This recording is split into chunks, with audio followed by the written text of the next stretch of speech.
Hello guys, welcome to my channel. இன்றைக்கி நான் உங்களுக்கு ரொம்ப யூஸ்ஃபுல்லான ரெசிபிஸோடு கொண்டு வந்திருக்கேன். இன்றைக்கி என்ன அப்படிங்கிற ரெசிபிஸ் பார்த்தீங்கன்னா, இப்போ நம்மளுக்கு ரெய்னி சீசன் வர நம்மளுக்கு அழகாக நல்லா கோல்டு பிடிக்கும். அந்த கோல்டுக்கு எதமாக நம்ம சாப்பிடக்கூடிய ரெசிபின்னா மிளகு ரொட்டி தான் உங்களுக்கு நான் எப்படி ப்ரிப்பேர் பண்ணுறதுன்னு காட்ட போகிறேன். நீங்கள் கோல்டு டைம் அப்படின்ற இந்த ரொட்டி நீங்கள் வீக்லி ஒன்ஸ் 10 days ஒன்ஸ் பண்ணிங்கன்னா கூட சூப்பராக இருக்கும். டேஸ்ட்டும் நல்லாயிருக்கும், நம்மளுக்கு ஹெல்த் வைஸும் நல்லாயிருக்கும். அந்த ரெசிபி எப்படி பண்ணலான்னு வாங்க வீடியோக்குள்ளே போய் பார்க்கலாம். இதுக்கு நான் 1 கிலோ புழுங்கலரிசி எடுத்திருக்கேன். புழுங்கலரிசி 4 to 5 hours நல்லா சோக் பண்ணி வச்சுட்டு அதை நான் ஒரு பேட்டராக நான் கொஞ்சமாக அரிசி எடுத்து அதில் தண்ணி ஊற்றி கொஞ்சமாக நான் அரைச்சி எடுத்துக்கிறேன். நீங்கள் சப்போஸ் உங்களுக்கு அரிசி நீங்கள் மிக்சியில் அரைக்கலன்னா நீங்கள் கிரைண்டரில் ஊற்றிக்கிறோம், நீங்கள் அரைச்சிக்கலாம். ஆனால் நல்லா நைஸாக இருக்கணும் அந்த அரிசி. அதுக்கப்புறம் இதுக்கு டேஸ்ட்டுக்கு என்ன பண்ணியிருக்கேன்னா, 1 கிலோ அரிசிக்கு நான் 1/2 முடி தேங்காய் எடுத்துட்டு அது கொஞ்சோண்டு சால்ட், அதுக்கு அந்த பேட்டருக்கு எவ்வளோ தேவை அந்த சால்ட் நான் போட்டு அது கொஞ்சம் மையாக அரைஞ்சதுக்கப்புறம் தான் இதில் பெப்பர் நான் 5 ஸ்பூன் எடுத்துக்கிறேன்.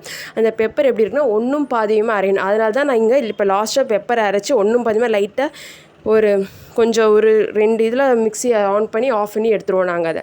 ஸோ அப்படி எடுத்து நாங்கள் அப்படியே அந்த அரிசி அரைச்ச பேஸ்ட்டில் நாங்கள் ஆட் பண்ணிக்கிறோம். ஆட் பண்ணதுக்கப்புறம் பார்த்திங்க அப்படின்னா, இந்த கோல்டுக்கு நாங்கள் 2 விதமான கீரை ஆட் பண்ணுவோம். அந்த கீரை நான் சொல்கிறேன், முடக்கத்தான் கீரையும் தூதுவளை கீரை 2 விதமான கீரை நாங்கள் ஆட் பண்ணுறோம். அந்த கீரை பிக் வரப்போ நான் சொல்கிறேன். அது இப்போ இந்த பேஸ்ட் நல்லா அரிசி பேட்டர் கூட நம்ம நல்லா மிக்ஸ் பண்ணி எடுத்துக்கிறோம். இந்த 1 கிலோ அரிசிக்கு 1/2 முடி தேங்காய் போட்டிருக்கோம். அந்த 1/2 முடி தேங்காய்க்கு 1/2 கிலோ வெங்காயம் நம்ம எடுத்துக்கிறோம். அந்த 1/2 கிலோ வெங்காயம் நல்லா பொடியாக கட் பண்ணி சேர்க்குறோம். அந்த வெங்காயத்து கூட நாங்கள் கருவேப்பிலை சேர்த்துருக்கோம், புதினா சேர்த்துருக்கோம், கொத்தமல்லி சேர்த்துருக்கோம். புதினா இல்லை, கொத்தமல்லி சேர்த்துருக்கோம். ஸோ எல்லாத்தையும் சேர்த்து நல்லா நம்ம மிக்ஸ் பண்ணிக்கிறோம்.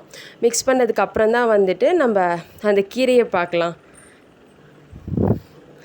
இந்த கீரை நீங்கள் இந்த 2 கீரை சேர்த்தும் நீங்கள் ஆட் பண்ணலாம். அப்படி இல்லை அப்படின்னாலும் இந்த கீரை சேர்க்காமையும் நீங்கள் ஆட் பண்ணிக்கலாம். இந்த கீரை சேர்க்குறப்போ நமக்கு அடிஷ்னல் பெனிஃபிட் நல்லாயிருக்கும். இதான் முடக்கத்தான் கீரை, தூதுவளை கீரை 2 கீரையும் தான். இது 2த்தையும் நாங்கள் கட் பண்ணி பொடியாக வச்சுருக்கோம். ஸோ அதையும் நாங்கள் அரைஞ்சி இதில் நாங்கள் சேர்த்துக்கிறோம். சேர்த்துட்டு இது எல்லாத்தையும் நல்லா மிக்ஸ் பண்ணிவிட்டு நீங்கள் உடனே கூட தோசை சுடலாம். நாங்கள் ஒரு 1/2 hour ரெஸ்ட் விட்டு நாங்கள் சுட்டிருக்கோம் தோசை. ஸோ நீங்கள் உடனேவும் சுடலாம். எப்படி சுடலான்றதும் பார்க்கலாம். இது நான் இப்போ நம்மளுக்கு பேட்டர் எந்த கன்சிஸ்டன்சியில் வரணுன்றதையும் காமிச்சிடும். இது நீங்கள் எவ்வளோ தண்ணி ஊற்றணுமோ கொஞ்சம் உங்கள் கன்சிஸ்டன்சிக்கு ஏற்ற மாதிரி கூட நீங்கள் நல்லா பண்ணிக்கலாம்.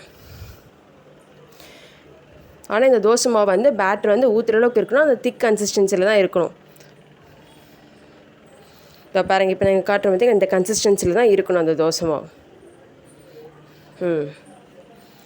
இப்போ நான் தவாவை நல்லா படைச்சி அதுக்கு நான் 2 கரண்டி எண்ணெய் ஏற்கனவே நாங்கள் ஊற்றிருக்கோம். அந்த எண்ணெய் கொஞ்சம் சூடானதுக்கப்புறம் மாவு நம்ம ஊற்றுறவை எப்படி இருக்குன்னா திக்காக இருக்கணும்.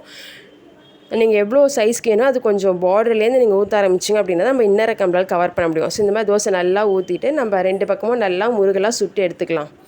இந்த மாதிரி ரெசிபிஸ் நீங்கள் கோல்டு டைமுன்றப்பனா நீங்கள் தாராளமாக யூஸ் பண்ணலாம். நீங்கள் எப்போல்லாம் நீங்கள் முடக்கத்தான் கீரை, தூதுவளை கீரை பார்க்குறீங்களோ அப்போல்லாம் இந்த ரெசிபிஸ் நீங்கள் வாங்கிட்டு நீங்கள் தாராளமாக பண்ணலாம். இது டேஸ்ட்டும் அவ்வளோ நல்லாயிருக்கும் கைஸ். உங்களுக்கே தெரியும், தேங்காய் போட்டிருக்கோம், பெப்பர் போட்டிருக்கோம், இந்த கீரை. ஆனால் விஷயம் கீரை பிடிக்காதவங்க இதை சாப்பிடலாம். ஏன்னா தோசை சாப்பிட்றப்ப எப்படி இருக்குன்னா அந்த கீரைன்றத டேஸ்ட்டே டிஃபர் ஆகவே ஆகாது. அதில் எந்த ஒரு இதுவுமே நம்மளுக்கு தெரியாது. கீரை அப்படின்ற அந்த கசப்பு இதோ எந்த ஒரு டிஃப்ரென்ஸும் தெரியாது. இது அவ்வளோ நல்லாயிருக்கும். நீங்கள் அந்த கீரை சாப்பிட்றீங்கன்ற ஃபீலே உங்களுக்கு இருக்காது. ஸோ அந்த மாதிரி ரெசிபிஸ் நீங்கள் குட்டீஸ்க்கு நீங்கள் தாராளமாக கொடுக்கலாம்.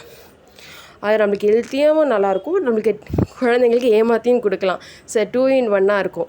இந்த மாதிரி ஒரு யூஸ்ஃபுல்லான ரெசிபிஸ் உங்களுக்கு பிடிச்சிருக்கு அப்படின்னாக்கா என்னோடய சேனலை லைக், ஷேர் பண்ணி சப்ஸ்கிரைப் பண்ணி சப்போர்ட் பண்ணுங்க கைஸ். பாய்.